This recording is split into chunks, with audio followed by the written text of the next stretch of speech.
Paris, France.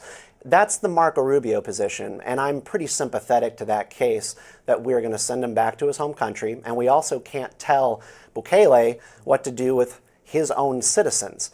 Now, I don't like that this person was deported in the hazy way that they were. There's a process to things, and we should be able to see all the documents in that case. But this whole thing about conflating MS-13 leader versus member, then we've conceded MS-13 member, which is one reason he doesn't want to be in this prison with members of the Barrio 18 gang who are their rivals and might kill him, which is a part of why they want to bring him out of there. But the point, Stephen, is whether the Trump administration is going to obey a valid court ruling or not. You're making the argument that the proceedings were hazy. They weren't hazy. They were in contravention of a court order, which then this New York Times story shows officials scrambling to try to disguise or conceal or rationalize away in some fashion. So that's the problem. I agree that you can certainly make the hypothetical that, well, we're not going to deport a citizen of El Salvador to some third country. Now, in fact, of course, we have deported Venezuelans to El Salvador, so we do that on occasions. Sure. But the point is that the central issue in the case is a valid court order in this country saying, don't deport this guy to El Salvador, his life would be in danger. And the contravention of that court order, and the contravention having been revealed and discovered, it appears to be no real effort to bring him back again. I genuinely don't understand why it is the business of the American government to follow this person's well-being and related to a gang conflict in his home country. You're correct, right, that this order to keep him out of there, to bring him out of this prison, CICOT, in El Salvador, that it is related to his potential harm that could befall him being in this prison with other gang members. We mentioned Barrio 18. This is their rival gang in this region, and he could be killed if he is a member of MS-13. And so I'm just looking at this and going, this judge has made this ruling. Why does this have any validity at all compared to the State Department's directives, which is to get a violent, dangerous gang member, it's a dangerous gang, out of this country and back to his home?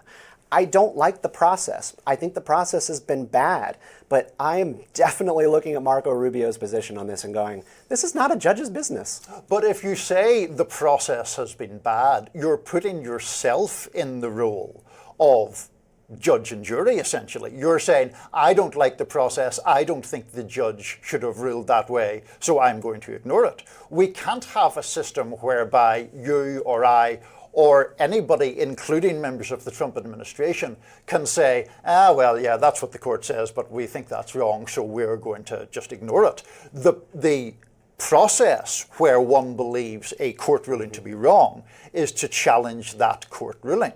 The Trump administration has not done that. In fact, it shows a lawyer who was subsequently fired, but is something of a hero in this case, saying, look, we can't just try and change that order in the guy's absence. What we need to do here is bring him back, and then we can restart the process. Arez Rufini, I believe is his name, the fired lawyer. And this is the part where I'm going to come around to your position, which is that Arez Rufini within the Justice Department was fired for his insufficient loyalty to the cause of the administration and this pro-America position of deporting Abrego Garcia and really anybody else.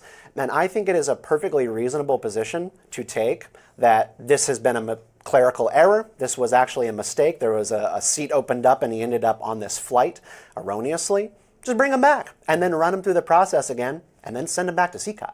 Like, that to me is a perfectly acceptable outcome. If he is who you say he is, bring him back, run it through a public process, let everybody see it, and then he's gone again. Done. I mean, apart from the send him back to CICOT part, I agree with most of that. I think that the point here is actually a due process point. It is about the denial of basic rights and the denial of obedience of a court order. And we see this play out in some of these discussions that are being had, which to my mind are really telling, Stephen, because ever since this case bubbled up, we've had people in the public sphere saying, well, he should have been deported anyway, or what we did was fine.